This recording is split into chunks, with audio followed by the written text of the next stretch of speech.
Hello everyone, कैसे हो आप सब। I hope you all are doing well. तो आज हम इलेक्ट्रोस्टैटिक्स का नेक्स्ट लेक्चर स्टार्ट करने वाले हैं ना। प्रीवियस लेक्चर में हमने क्या पढ़ा? प्रीवियस लेक्चर में हमने इलेक्ट्रोस्टैटिक पोटेंशियल पढ़ा ड्यू टू सेल्स, जिसमें हमने कितने केस किए थे? 4 केस। कौन कौन से? एक हमने किया था होलो सिलेंडर का, दूसरा हमने सॉलिड का किया था, और उन दोनों के भी दो दो सब पार्ट्स थे। क्या थे? कि अगर वो क्या हो देखो, एक हो कंडक्टर वाला केस, एक नॉन कंडक्टर वाला केस, कि हमारा होलो कंडक्टिंग और होलो नॉन कंडक्टिंग, और solid conducting solid non conducting, जिसमें हमने क्या पढ़ा कि हमारा होलो कंडक्टिंग, होलो नॉन कंडक्टिंग और सॉलिड कंडक्टिंग, इन तीनों की प्रॉपर्टीज सेम थी। क्या? कि चार्ज हमारा कहाँ रिसाइड कर रहा था? सरफेस पे, है ना। जबकि सॉलिड नॉन कंडक्टिंग वाला केस थोड़ा सा डिफरेंट केस था, है ना। तो ये सारी बातें हम कर चुके हैं, उनके ऊपर बेस्ड न्यूमेरिकल लेक्चर भी हम बना चुके हैं ना। तो जिन्होंने प्रीवियस लेक्चर नहीं देखा, आई विल सजेस्ट कि पहले प्रीवियस लेक्चर देखो, तब आज का लेक्चर कंटिन्यू करो, है ना। आज का लेक्चर हमारा क्या होने वाला है? Electrostatic potential due to concentric shells. कि इस बार केवल एक सेल्स नहीं होगी, पेयर होगा, है ना। उससे ज्यादा भी हो सकता है, यानी कॉन्सेंट्रिक सेल्स होगी, है ना। तो उस केस में हमारा पोटेंशियल क्या बनेगा, है ना। तो एक बार देखो, थोड़ा सा रिवाइज करा देती हूँ मैं। हेडिंग लगाओ। हेडिंग क्या है? कि electrostatic potential due to concentric shell, due to concentric shells, है ना। ये देखो, इसमें क्या होता है, हमने जब प्रीवियस लेक्चर पढ़ा, हमने क्या पढ़ा कि ये हमारे पास एक सेल गिवन है ना। ये मान लो स्फीयर में, है ना। पॉजिटिवली चार्ज डिस्ट्रीब्यूशन हो रखा है। कौन सा केस होगा ये? होलो कंडक्टिंग, होलो नॉन कंडक्टिंग, या फिर सॉलिड कंडक्टिंग। कैसे पता चला? क्योंकि सरफेस पे चार्ज डिसाइड हो रखा है ना। इतनी बात समझ में आई। सेंटर पॉइंट से ये सरफेस तक की जो डिस्टेंस है वो कैपिटल आर है ना। और इस सेंटर पॉइंट से इस, यहाँ पे मान लो ये पी पॉइंट है ना, ये पी पॉइंट, इस पी पॉइंट, ये पी पॉइंट कौन सा पॉइंट है? आउटसाइड हो गया स्फीयर के, यानी कि इस डिस्टेंस को मैंने मान लिया स्मॉल आर। तो मैंने क्या फाइंड किया था कि एक केस तो मेरा ये हो कि इस पॉइंट पी पे इस सेल की वजह से कितना पोटेंशियल बन रहा है, वो पोटेंशियल फाइंड आउट कर रहे थे। तो ये केस कौन सा केस हो गया? ये हमारा आउटसाइड वाला केस हो गया, कि स्फीयर से, इस सेल से बाहर वाला केस। एक केस क्या था कि इसके इनसाइड में, मान लो मैं यहाँ पे कोई पॉइंट दे दूं, बिल्कुल इस सरफेस के यहाँ पे, है ना, बिल्कुल इस सरफेस के थोड़ा सा आगे, है ना, ये स्मॉल आर। तो एक ये वाला केस पढ़ रहे थे। इस वाला केस में हमने क्या पढ़ा कि ये जो स्मॉल आर है हमारा कैपिटल आर के इक्वल हो जाएगा। क्यों?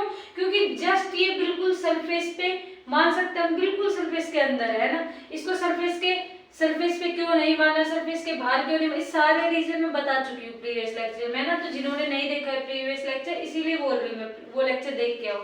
मैं जस्ट यहाँ पे एक बार रिवाइज करा रही हूँ, है ना। डिटेल में पढ़ना हो तो वहाँ पे देख सकते हो, लेक्चर नंबर 4 में, है ना, चैप्टर 2 लेक्चर नंबर 4 इलेक्ट्रोस्टैटिक्स। तो देखो, अब मैं क्या करूंगी कि इस आउटसाइड वाले केस के लिए, यानी कि पोटेंशियल Vp, है ना, क्या आएगा मेरा?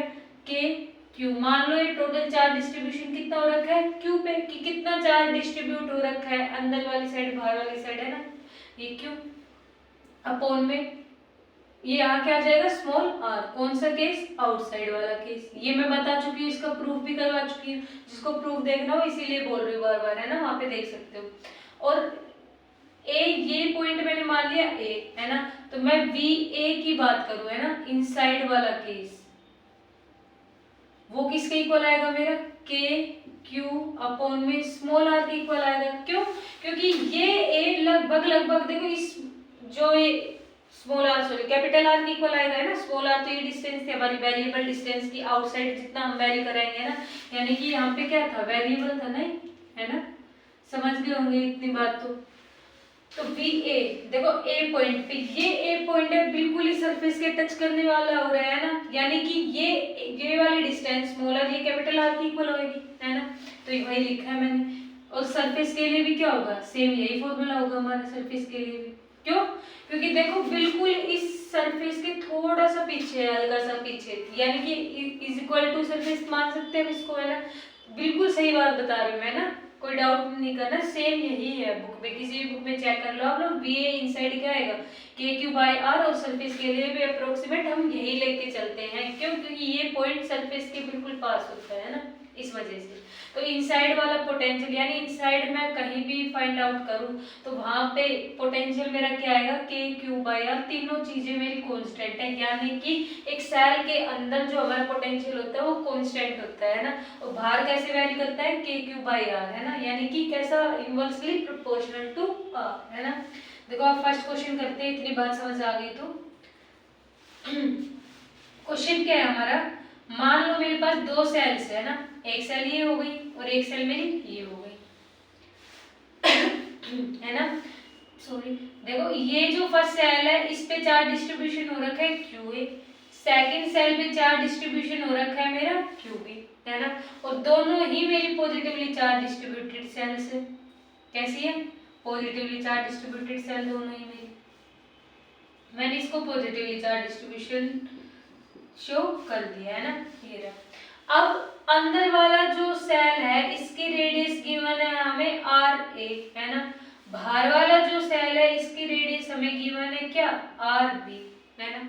हमें निकालना क्या है कि फाइंड नेट पोटेंशियल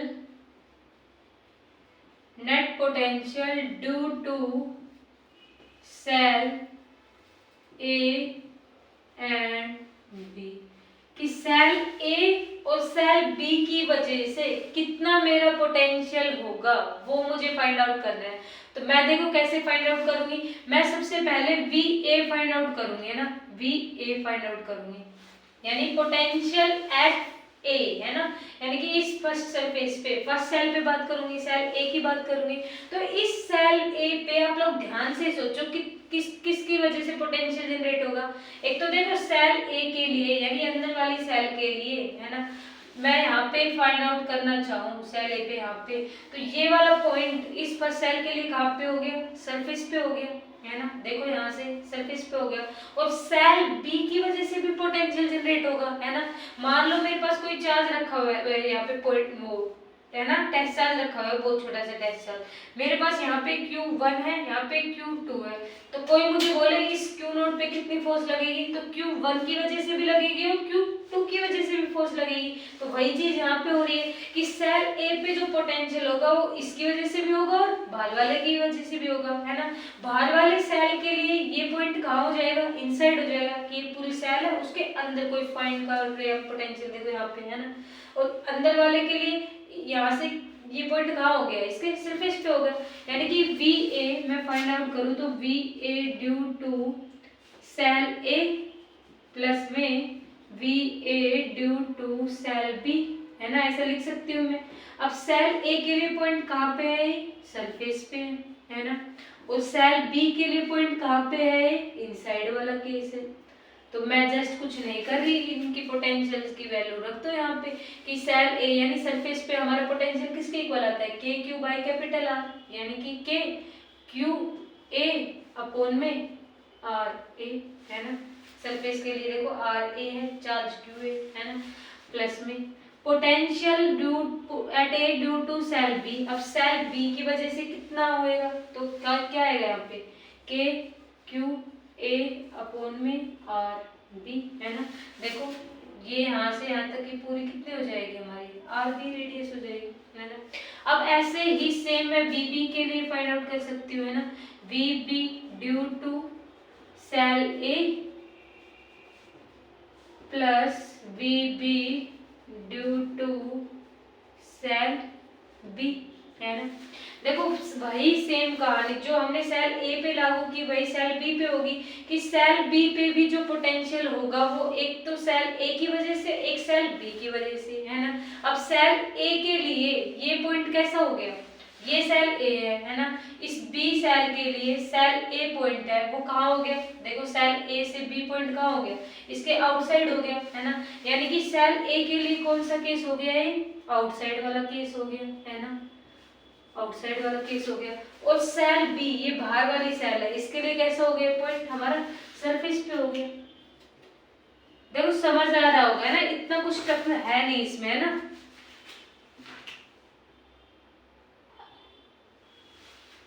तो बस वैल्यू पुट की हमने यहाँ पे। तो देखो B B due to cell A, यानी सेल ए के लिए कैसा हो गया, ये आउटसाइड वाला पॉइंट हो गया इस सेल के लिए, और सेल बी के लिए हमारा सरफेस पे हो गया। तो बी बी की वैल्यू पुट कर दो जस्ट, है ना।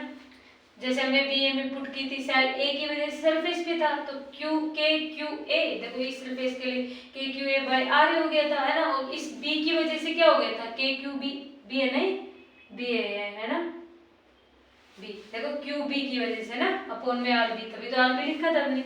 ऐसे ही हमें इनके लिए फाइंड आउट करना है। तो इनके लिए देखो ये केस कैसा हो गया, आउटसाइड वाला केस हो गया। तो आउटसाइड वाला यानी इसके लिए आउटसाइड हो गया, यानी कि के क्यू ए बाई में स्मॉल आर, है ना। और ये स्मॉल आर में किसके इक्वल है, यानी ये देखो ये वाले होगी ना स्मॉल आर की, अंदर वाले के लिए ये बाहर वाला पॉइंट कैसा होगा, इतने डिस्टेंस इक्वल स्मॉल आर, और ये डिस्टेंस में किसके इक्वल है, आर बी के। यानी कि इस वाले केस में जो हमारा स्मॉल आर है वो किसके इक्वल होगा, आर बी के। लिख दो यहाँ पे आर इक्वल टू में आर बी, है ना, प्लस में अब V B due to cell B, है ना। इसके लिए सरफेस पे हो गया, सरफेस पे यानी कि के क्यू बी अपॉन में सरफेस के लिए क्या आता है हमारा, आर आता है ना, ये आर। और ये किसके लिए हो गया, बी के लिए हो गया। तो ये हमें फाइंड आउट करना था। तो देखो फर्क दिख रहा है ना, के क्यू ए बाई आर है, यहाँ पे K Q A by R B, यहाँ पे के क्यू बी अपॉन में R B, K Q B upon में आर बी। तो थोड़ा सा फर्क हो रखा है, चेंज हो रखा है। तो ये हम फाइंड आउट करते हैं क्या, electrostatic potential due to concentric circle. इसको नोट करो, स्क्रीनशॉट लो, फिर हम सेकंड न्यूमेरिकल करते हैं ना।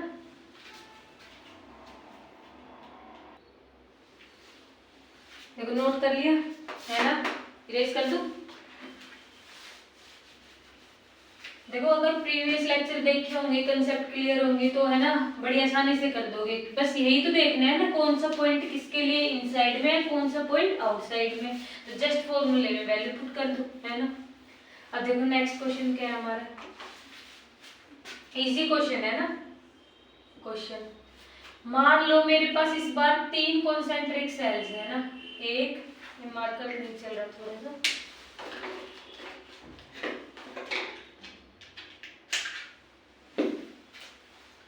दो और ये तीसरा, है ना। यानी कि मेरे पास क्या है, 3 कॉन्सेंट्रिक सेल है इस बार। पिछले वाले केस में 2 थे, इस बार क्या है मेरे पास 3 है ना। एक पूरा सर्कल बना लेना आप लोग अच्छे से, है ना। इस पे चार्ज हो गया Q, इस पे हो गया 2Q, इस पे हो गया मेरा 4Q, है ना। इसकी रेडियस हो गई R, यहाँ से यहाँ तक रेडियस हो गई 2R, यहाँ से यहाँ तक पूरी रेडियस कितनी हो गई मेरी 4R, है ना। अब मुझे क्या फाइंड आउट करना है कि फाइंड पोटेंशियल, ये मेरी सारी सेल्स है पॉजिटिवली चार्ज, है ना, सब पे पॉजिटिवली चार्ज सेल है, पॉजिटिव चार्ज डिस्ट्रीब्यूशन हो रखा है ना। तो आप लोग ये शो कर लेना है ना, पॉजिटिवली चार्ज यहाँ पे, और ऐसे ही सेम यहाँ पे, है ना। तो अब मुझे क्या फाइंड आउट करना है, मुझे फाइंड आउट करना है कि find net potential at surface of shell B, कि जो हमारी सेल बी है ना, ये वाली, ये हमारी सेल ए है, ये हमारी सेल बी है, ये हमारी सेल सी है। तो इस बीच वाली जो सेल है, बी सेल है, इसके ऊपर कितना पोटेंशियल होगा ये फाइंड आउट करना है। देखो किसकी वजह से होगा, एक तो इस अंदर वाले ए सेल की वजह से, एक बी वाली सेल की वजह से, एक सी वाली सेल की वजह से, तीनों की वजह से पोटेंशियल जनरेट होगा हमारा। तो पोटेंशियल हमारी स्केलर क्वांटिटी तो हमारे बड़ी आसानी से निकाल सकते हैं ना, क्या कि देखो हमें क्या करना है, potential at B find out करना है। तो potential at B due to cell A, है ना, प्लस में potential at B due to cell B, है ना, प्लस में potential at B due to cell C, है ना। अब मुझे बताओ इस सेल ए के लिए, इस सेल ए के लिए ये बी पॉइंट मान लो, मैंने ये पॉइंट मान लिया ना, तो इस ए सेल के लिए ये पॉइंट कहाँ है, ये देखो यहाँ तक की क्या थी, कैपिटल आर थी, है ना। इस कैपिटल आर से आगे डिस्टेंस है, यानी कि हमारा आउटसाइड वाला केस है। तो ये वाला केस क्या हो गया, इसके लिए आउटसाइड वाला केस हो गया, है ना। सेल बी के लिए ये वाला पॉइंट कहाँ पे हो गया, इसके सरफेस पे हो गया, है ना। कितना सिंपल है ये तो, कहाँ पे हो गया, सरफेस पे हो गया। और इस बाहर वाले सेल के लिए ये पॉइंट इसके अंदर हो गया है ना, ये पूरी बाहर वाली सेल के लिए ये पॉइंट अंदर हो गया, यानी ये वाला कौन सा केस हो गया हमारा, इनसाइड वाला केस हो गया है ना। अब क्या करना है, अब कुछ नहीं करना, जस्ट वैल्यू पुट कर दो कि potential at B due to cell A, यानी आउटसाइड वाला केस। और आउटसाइड वाला केस में हमारा फॉर्मूला क्या होता है कि देखो बी पे है ना, बी पे चार्ज कितना है मेरा 2q है, चार्ज का ध्यान रखना है ना, potential at B due to cell A, लेकिन अभी हम किसकी बात कर रहे हैं, सेल ए की बात कर रहे हैं। ये 2q हमारा सेल बी के लिए है ना, तो देखो सेल ए ये वाली सेल है, इसके लिए चार्ज कितना हमारा q है, यानी q अपॉन में। अब आउटसाइड वाले केस में देखो मैंने आपको फॉर्मूला लिखवाया था, क्या फॉर्मूला होता है हमारा, के क्यू बाई स्मॉल आर है ना। और इनसाइड और सरफेस वाला केस हो जाए हमारा, तो उसमें किसके इक्वल होता है हमारा पोटेंशियल, पोटेंशियल है ना, किसके इक्वल होता है के क्यू बाई कैपिटल आर है ना, पोटेंशियल। तो अभी हम आउटसाइड वाला केस कर रहे हैं, के क्यू बाई स्मॉल आर। उस आर की वैल्यू क्या है मेरी यहाँ पे, देखो इस सेल ए के वजह से इस पे पोटेंशियल कितना बन रहा है ना, बी पे, तो देखो कितनी हो जाएगी हमारी 2r, क्योंकि यहाँ से देखो ये दिखी है ना 2r, ये क्या होगी मेरी 2r प्लस में। अब सेल बी की वजह से पोटेंशियल एट बी कितना जनरेट होगा, इस बी की वजह से इसी पे ही पोटेंशियल सरफेस पे हो गया। और सरफेस का फॉर्मूला के चार्ज कितना है यहाँ पे 2q है, देखो 2q है सेल बी के लिए अपॉन में है ना। रेडियस कितनी गिवन है, यानी कि डिस्टेंस कितना गिवन है मुझे, देखो इसके सरफेस पे 2r सेम आया, बस फर्क क्या है, चार्ज का है ना, क्योंकि इस वाले अंदर वाले के लिए ये कहाँ पे था, इसके आउटसाइड था, आउटसाइड के लिए देखो ये वाले डिस्टेंस रखेंगे ये वाले, और ये किसके इक्वल है मेरी 2r के इक्वल है, इसलिए मैंने 2r रख दी थी। और इस वाले में तो है सरफेस के इक्वल है ना। लास्ट केस कौन सा बच गया मेरा, इनसाइड वाला केस। इनसाइड वाला केस में अगेन ये फॉर्मूला है ना, तो इनसाइड वाला केस यानी इस सेल सी के लिए ये जो बी वाला पॉइंट है इसके अंदर लाई कर रहा है, अंदर लाई कर रहा है, तो ये वाला फॉर्मूला लगाएंगे, तो यानी कि के चार्ज कितना है 4q अपॉन में डिस्टेंस कितनी है 4r है। देखो चार्ज कितना है यहाँ पे 4q है, और ये डिस्टेंस भी कितनी है मेरी 4r है, तो मैंने वैल्यू रख दी वहाँ पे। अब क्या करूँ, के क्यू को कॉमन ले लो है ना, के क्यू बाई 2r को कॉमन ले लो, अंदर क्या बचेगा यहाँ पे 1 प्लस 2 बाई 2 ही बचेगा यहाँ पे तो है ना, क्योंकि के क्यू बाई 2r को कॉमन ले लिया, के क्यू बाई 2r, तो 1 प्लस में 2 प्लस 2 प्लस यहाँ से के क्यू लिया है ना कॉमन, तो क्या बचा यहाँ से 4 बाई, और नीचे से 2r लिया, तो नीचे कितना बच गया 2 बच गया, इनको ऐड अप कर लो है ना, यानी के क्यू बाई 2r, एलसीएम लोगे कितना आएगा 2 है ना, एलसीएम 2 आएगा, एलसीएम तो आता होगा ना लेने सभी को, तो 1 की मल्टीप्लाई 2 से करोगे 2 प्लस 1 की मल्टीप्लाई 2 से करोगे तो 2 2 2 4 प्लस 4, यानी कि 4 4 8 10 बाई 2 है ना, यानी कि 10 बाई 2, यानी कि मैं इसको ऐसे लिख सकती हूँ, यानी कि के Q by 5k³ by 2r, ये मेरा क्या है पोटेंशियल एट बी, ये मेरा क्या आ गया नेट पोटेंशियल आ गया। तो देखो कितना सिंपल था, कुछ नहीं था। क्वेश्चन में हमें गिवन था सेल ए, सेल बी और सेल सी, 3 सेल गिवन थी है ना। सेल बी पे मुझे पोटेंशियल फाइंड आउट करना था, मुझे पता है potential shell A B C तीनों की वजह से बनेगा है ना। सेल ए के लिए बी वाला पॉइंट कहाँ पे था, इसके आउटसाइड था, आउटसाइड वाला फॉर्मूला लगा दिया। सेल बी के लिए वाला पॉइंट मेरा कहाँ पे था, इसके सरफेस पे था, मैंने सरफेस वाला फॉर्मूला लगा दिया। सेम सेल सी के लिए हमारा ये वाला पॉइंट सेल बी पे कैसा था, इनसाइड वाला, तो मैंने इनसाइड वाला बस वैल्यू पुट कर दी है ना। तो मेनली आपको ये फॉर्मूले ध्यान रखने हैं ना। ये फॉर्मूले हमारे ड्राइव कैसे हुए लेक्चर नंबर 4 में बता चुके, चैप्टर 2 लेक्चर 4 है ना, तो आप सर्च कर सकते हैं एट पायल अदर फिजिक्स चैनल्स पे। तो नोट कर लो, फिर नेक्स्ट मेडिकल करते हैं प्रैक्टिस। देखो इतना समझ आया है ना, अब नेक्स्ट मेडिकल करते हैं ना। समझ आ रहा होगा आप सभी को है ना, जिसको नहीं आ रहा हो तो बार बार एक बार वीडियो को रिवाइज करके देख लो, अपने आप समझ आ जाएगा ना। टॉपिक को रिवाइज कर लो एक बार अच्छे से, जो प्रीवियस लेक्चर मैंने किए हुए, फिर बार बार वीडियो को पॉज करके, अगर अभी समझ नहीं आ रहा है तो पॉज करके धीरे से समझ के तभी आगे बढ़ना है ना। अगर अभी कंसेप्ट क्लियर नहीं हुआ है तो आगे का कुछ समझ नहीं आने वाला। देखो नेक्स्ट क्वेश्चन क्या है मेरा, देखो नेक्स्ट क्वेश्चन करने से पहले थोड़ा सा अर्थिंग के बारे में बता देती हूँ मैं, है ना। अर्थिंग पता होगा सभी को। देखो नॉर्मल हम गांव में भी करते हैं, ऐसे विलेजेस में भी होता है ना कि जो हमारे एक्स्ट्रा चार्जेस है वो क्या हो जाते हैं ग्राउंड में, हम ग्राउंड से कनेक्ट कर देते हैं ना। अर्थिंग करना बेसिकली क्या कि ग्राउंड से कनेक्ट करना, हम जो तार होता है हमारा घरों में, है ना, उसको अर्थिंग कर देते हैं ना। बोलते हैं ऐसे कि लाइटनिंग वगैरह होती है तब घरों पे जो बिजली गिरती है ना वो नहीं होता उससे, है ना। ऐसा एजम्पशन हो भी सकता है ना, नहीं भी, वैसे तो नहीं होता कि हम अगर ग्राउंड कर दे किसी भी वायर को तो वहां पे बोला जाता है कि लाइटनिंग नहीं होती है वहां पे उस प्लेस पे, है ना। तो देखो अर्थिंग क्या है, अर्थिंग में हम क्या कर देते हैं connect the conductor to earth. हम कहाँ कनेक्ट कर देते हैं उसको, उस मटेरियल को अर्थ से कनेक्ट कर देते हैं ना, यानी कि ग्राउंड में कनेक्ट कर देते हैं ना। ब्रैकेट में लिख दो ग्राउंड, है ना। इससे होगा क्या, इससे ये होगा कि जो हमारा पोटेंशियल है वो क्या बन जाएगा, जीरो। किसका, कंडक्टर का। इसका यही मतलब हुआ है ना, अर्थ से कनेक्ट करते यानी कि वहां का जो पोटेंशियल हो क्या बन जाएगा, जीरो। लेकिन क्या वहां का चार्ज भी जीरो होगा, नहीं होगा। क्यों, पहले मैं लिख दूं कि charge is not necessary to be zero, है ना।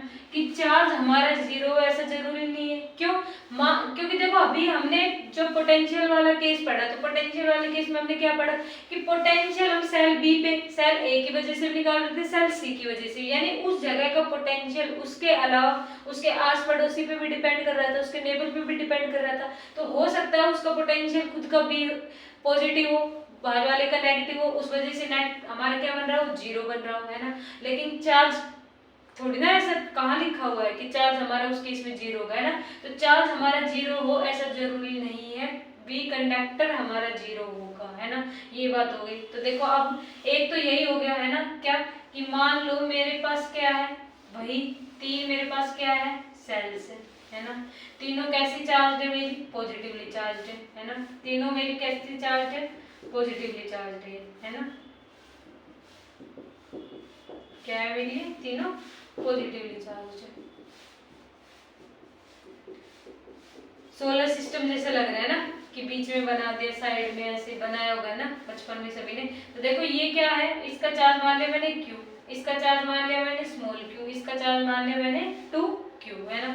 इसकी रेडियस कितनी मान ली मैंने, r मान ली, इसकी रेडियस 2r हो गई, इसकी रेडियस मेरी 4r हो गई, है ना। अब मैंने क्या किया कि ये जो b है, देखो अर्थिंग का सिंबल क्या होता है कि ये कोई भी हमारा कंडक्टर है, मटेरियल है ना, ऐसे इसको ऐसे कर देना, ये वाला सिंबल है ना कि ये जो हमारी हॉरिजॉन्टल लाइन है डिक्रीज होती है, ये हमारा सिंबल किसका होता है, अर्थिंग का सिंबल होता है ना। कि अर्थिंग करते हैं यानी वहां का पोटेंशियल हम क्या अज्यूम कर लेते हैं, जीरो हो गया उसका पोटेंशियल। चार्ज हमारा जीरो हो या ना हो जरूरी नहीं है। तो देखो अब मैंने इस सेल बी पे, है ना, ये कौन सी सेल है मेरी, बी, ये सेल ए, ये सेल सी, है ना। इस पे क्या कर दिया मैंने, अर्थिंग कर दी, है ना। यानी कि बी एट बी मेरा क्या हो गया, जीरो हो गया, है ना। अब मुझे क्वेश्चन में क्या पूछा है, क्वेश्चन में कि find net potential at shell B, कि ये जो मेरी सेल बी है इस पे कितना पोटेंशियल बनेगा, इस ए की वजह से, बी की वजह से, सी की वजह से, है ना। ये फाइंड आउट करना है। हम तो अभी तक यही पढ़ते आ रहे हैं कि बी पे निकालना है तो सेल ए, सेल बी और सेल सी तीनों। लेकिन हमें एक चीज और गिवन है कि हमारा नेट बी भी किसके इक्वल आना चाहिए, जीरो के इक्वल आना चाहिए। तो क्या एक क्वेश्चन तो यही बन गया कि क्या यहाँ पे हमारा Q B is equal to zero हो, ऐसा नेसेसरी है नहीं, है ना। तो इसका मतलब क्या आएगा, नो, कि ऐसा जरूरी नहीं कि हमारा चार्ज एट बी वो जीरो हो, कहीं लिखा ही नहीं। पोटेंशियल जीरो हो सकता है, क्यों, क्योंकि आस पड़ोस की मान खुद का पॉजिटिव हो, पड़ोसियों का नेगेटिव हो, है ना। पॉजिटिव नेगेटिव आपस में कैंसिल आउट हो जाएंगे, क्यों, क्योंकि पोटेंशियल हमारी कैसी क्वांटिटी है, स्केलर क्वांटिटी, है ना। तो इस वजह से तो अब देखो net potential at shell B हम कैसे फाइंड आउट करते हैं, वी बी, है ना, V B due to cell A की वजह से, है ना, प्लस में V B due to cell B की वजह से, और V B due to cell C की वजह से। अब सेल ए की वजह से ये बी वाला पॉइंट, मान लो मैंने ये पॉइंट चून किया है ना, ये वाला पॉइंट, ये वाला पॉइंट चून कर लो, कोई सा भी कर लो इस सेल पे, है ना। तो इस सेल बी पे इस ए की वजह से कितना पोटेंशियल होगा, देखो ये इसके लिए कहाँ हो गया, आउटसाइड हो गया, है ना। ये सेल ए के लिए ये वाला पॉइंट कैसा हो गया, इसके बाहर हो गया, है ना, यानी आउटसाइड वाला केस है ना। बी की वजह से बी पे ये कौन सा केस हो गया हमारा, सरफेस वाला हो गया, है ना। अब बचा हो तो देखो आउटसाइड हो गए, सरफेस हो गए, तो ऑटोमेटिक आधे बच्चों ने तो गैस भी कर लिया होगा, क्या इनसाइड, है ना। देखो ऐसे नहीं करना है ना, कंसेप्ट लगाना है। कंसेप्ट क्या है कि सेल सी देखो हमारा सबसे बाहर वाला है ना, इस सेल सी के लिए ये वाला पॉइंट है ना, ये पूरी सेल सी हमारी, है ना। हमें ये पॉइंट लिया, ये लिया, ये लिया, कोई सा भी ले लो, है ना, या ये पॉइंट है, तो देखो इस वाली सेल के लिए इसके अंदर आ रहा है ना ये वाला पॉइंट, तो यानी इनसाइड वाला केस हो गया, है ना। तो नेट वी बी हमारा कितना है, 0, क्यों, क्योंकि अर्थिंग की हुई है मैंने, है ना। तो वी बी देखो सेल ए की वजह से यहाँ पे, तो देखो के क्यू मैग्नीट्यूड चार्ज का क्या है, क्यू है, यानी के क्यू अपॉन में डिस्टेंस कितने है, देखो 2r है ना, ये r नहीं लेनी है ना, क्यों, क्योंकि इसकी वजह से हम यहाँ पे फाइंड आउट कर रहे हैं, तो डिस्टेंस ये लेंगे ना, यानी कि ये 2r, K Q by 2r plus में V B due to cell B. अब सेल बी के लिए यही पॉइंट है ना, ये क्या आ जाएगा मेरा, कि चार्ज कितना है मेरा, स्मॉल क्यू, है ना, अपॉन में डिस्टेंस कितना है मेरा, 2r ही रहेगा, क्योंकि इस सेल बी पे बी की वजह से ही है ना, यानी potential at B due to cell B, यानी 2r डिस्टेंस प्लस में। अब potential at B due to cell C, तो इनसाइड वाला केस है, यानी इनसाइड वाले केस में भी हमारा के चार्ज का मैग्नीट्यूड कितना है हमारा यहाँ पे 2q अपॉन में डिस्टेंस कितनी है 4r है ना। अब देखो क्या कॉमन आ रहा है, एक k कॉमन आ रहा है हमारा, 2r कॉमन आ रहा है, यानी कि 0 इक्वल टू में k बाई 2r कॉमन आ रहा है मेरा, है ना। अब यहाँ पे क्या बच गया, q प्लस में, यहाँ पे क्या बच गया, q प्लस में, यहाँ पे क्या बच गया मेरा 2q बच गया, है ना, 2q बाई में 2, है ना। देखो 2r कॉमन ले लिया तो नीचे से 2 बचा, इस 2 से ये 2 कैंसिल आउट हो गया, है ना। तो क्या आएगा 0 इक्वल टू k बाई में 2r, q और q कितने हो गए 2q, यानी 2q प्लस q, है ना, ये आ गया। अब देखो 2r इधर डिवाइड में उधर जा कैंसिल आउट भी हो जाएगा नहीं, है ना।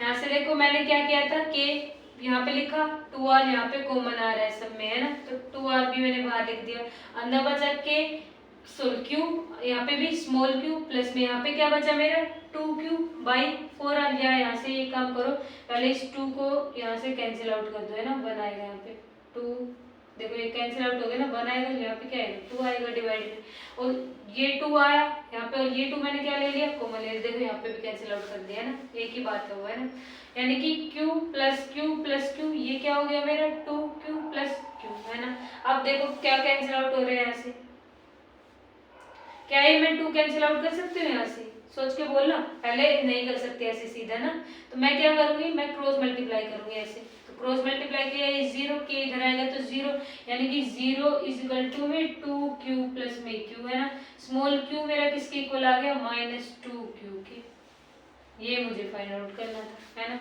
कि हमारा q किसके इक्वल आएगा -2q। कुछ नहीं किया कि हमें सेल बी पे, है ना, पोटेंशियल फाइंड आउट करना था, सेल ए की वजह से, बी की वजह से, सी की वजह से, तो हमें ये गिवन था कि हमने हमारा जो सेल बी है वहाँ पे हमने अर्थिंग की हुई है कि नेट पोटेंशियल हमारा क्या आएगा 0, सेम वही कंसेप्ट लगाया, आउटसाइड इनसाइड और सरफेस वाला जो हम अभी तक करते आ रहे थे ना। तो क्वेश्चन नोट कर लो, फिर एक क्वेश्चन लास्ट प्रैक्टिस करते हैं ना।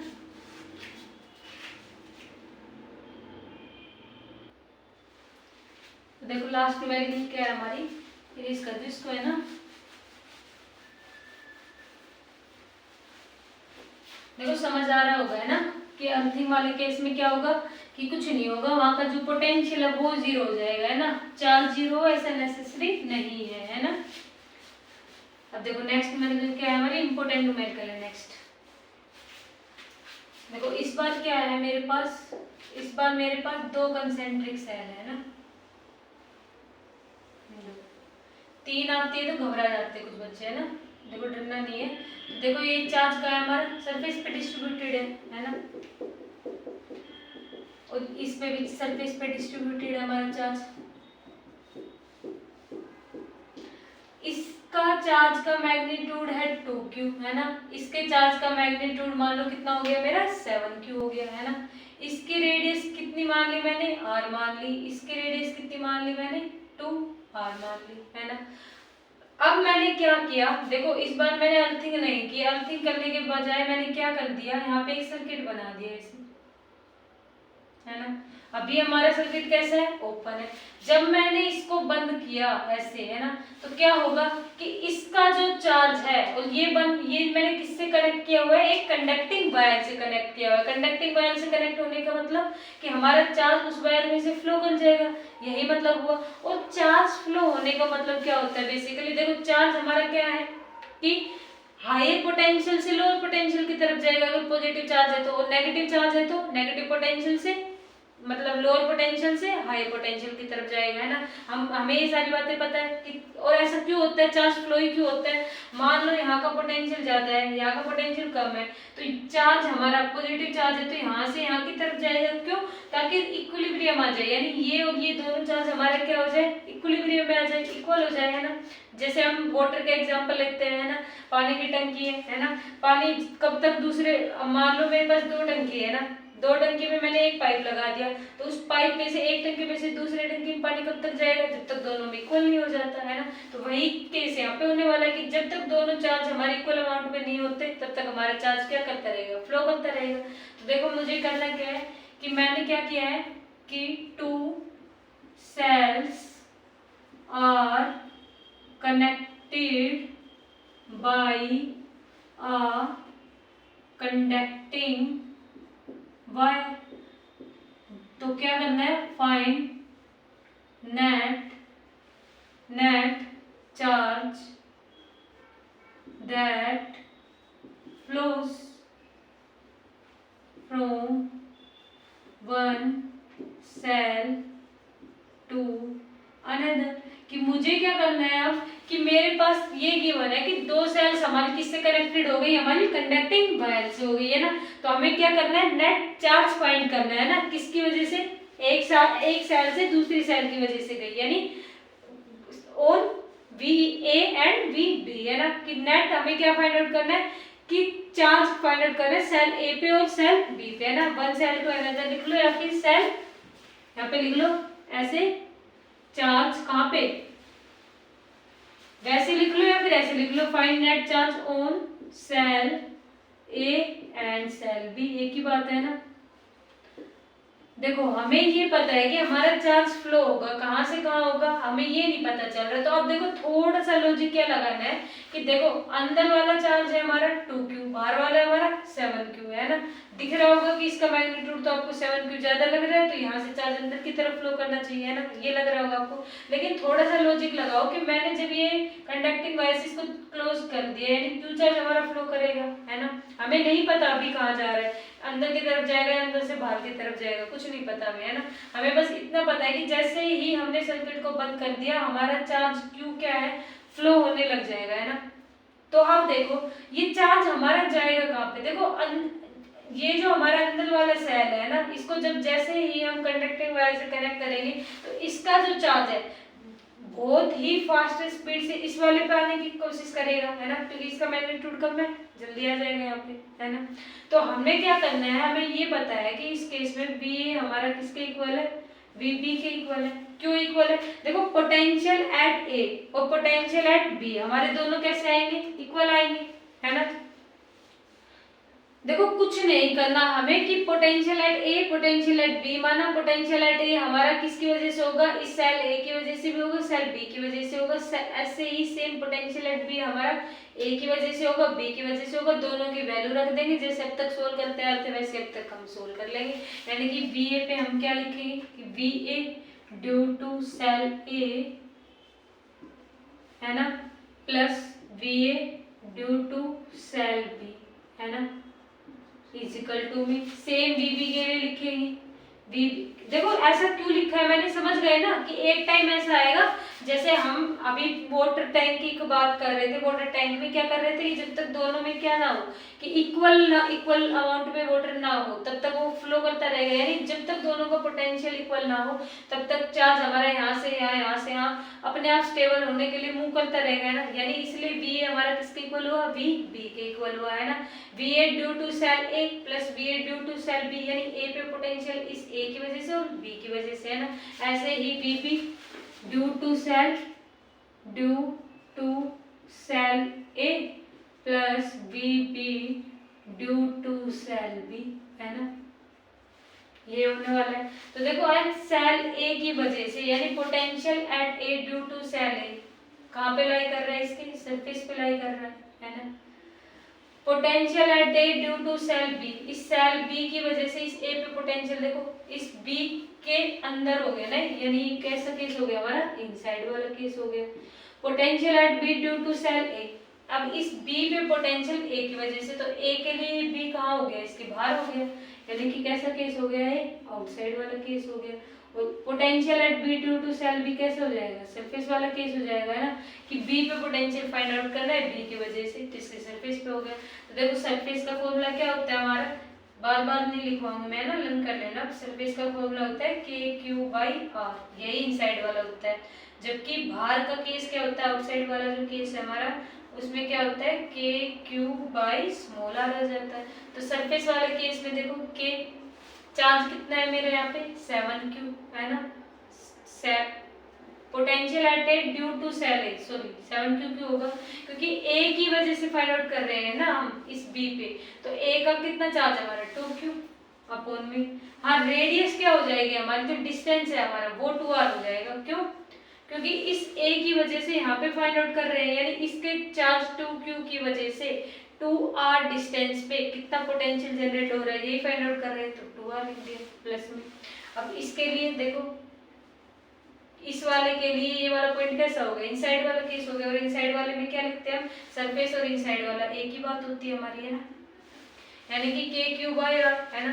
तो potential at A due to cell B का चार्ज कितना है हमारा 7q, तो के 7q।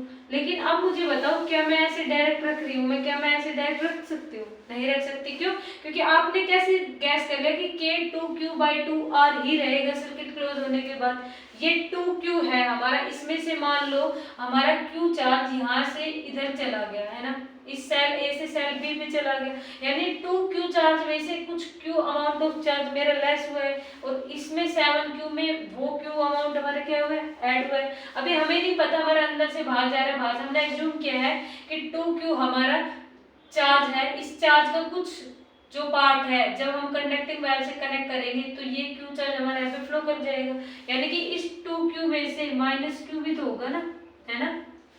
अब ठीक है ना, ये चीज का ध्यान रखना आप सभी को, है ना। क्यों, क्योंकि देखो कंडक्टिंग वायर नहीं थी तब तो आप ठीक था लॉजिक कि 2q लिख रहे थे बार बार, है ना। लेकिन अब क्या हो गया कि कंडक्टिंग वायर के आने से q चार्ज हमारा इस सेल ए पर से सेल बी में चला जाएगा, है ना, यानी 2q में से कुछ माइनस हुआ है और 7q में कुछ हमारा चार्ज प्लस हुआ है ना, अपॉन में वी ए, है ना, ए पे सेल बी की वजह से, तो ए पे सेल बी की वजह से देखो रेडियस कितना है 2r है ना, इजिकल टू में डिस्टेंस। अब V B due to cell A, इस सेल ए के लिए बी पे पोटेंशियल कितना हो जाएगा के 2q बाई 2r, यानी कि के 2q बाई 2r कब होता, जब हमारा कुछ लेस ना हो रहा होता, लेकिन अब तो 2q में से कुछ अमाउंट ऑफ चार्ज हमारा माइनस हो रहा है ना। देखो यहाँ पे क्या आएगा के 2q माइनस q अपॉन में 2r आएगा, सेल ए की वजह से केवल r आएगा ना। देखो कंफ्यूजन नहीं करनी, मैं ये जानबूझ के मिस्टेक कर रही हूँ ताकि आप मिस्टेक ना करो, है ना। अभी आपने देख ली ना क्या क्या मिस्टेक हो रही है। देखो सरफेस पे निकाल रहे हैं हम, एक इनसाइड वाला केस निकाल रहे हैं ना। जब हम V A due to cell A की वजह से निकाल रहे थे तो क्या हो रहा था, सरफेस वाला केस हो रहा था। तो सरफेस वाले केस में रेडियस कितनी थी, केवल r थी, ये चीज का ध्यान रखना है ना। अब हम किसकी बात की है, V B due to cell A, है ना, आउटसाइड वाला केस हो गया, है ना। तो आउटसाइड वाले केस में क्या हो गया कि पोटेंशियल बी पे इस ए की वजह से, तो ए के लिए तो बी क्या लगेगा, बाहर लगेगा, है ना। तो के चार्ज कितना हो गया हमारा 2q अपॉन में डिस्टेंस 2r, है ना। अब बाहर वाले के लिए क्या हो जाएगा, कि potential at B due to cell B उसके सरफेस पे हो गया, सरफेस पे यानी कि प्लस के 7q minus 7q plus q होगा इसमें है ना, अपॉन में 2r, यही होने वाला है ना।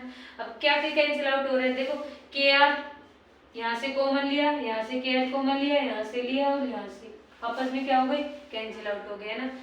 अब और क्या क्या टर्म कैंसिल आउट हो सकते हैं देखो, 7q प्लस q बाई 2 और 7q प्लस q बाई 2 है ना, ये इधर 7q प्लस q बाई 2 है, ये यहाँ पे plus 7q plus q by 2 है, इधर आएगा तो माइनस, तो आपस में ये दोनों तो कैंसिल आउट हो जाएंगे। बचे क्या केवल यहाँ पे 2q minus q is equal to में 2q माइनस q बाई 2 है ना। इस 2 से यहाँ पे मल्टीप्लाई कर दो क्या आएगा 4q minus 2q is equal to में 2q माइनस q है ना।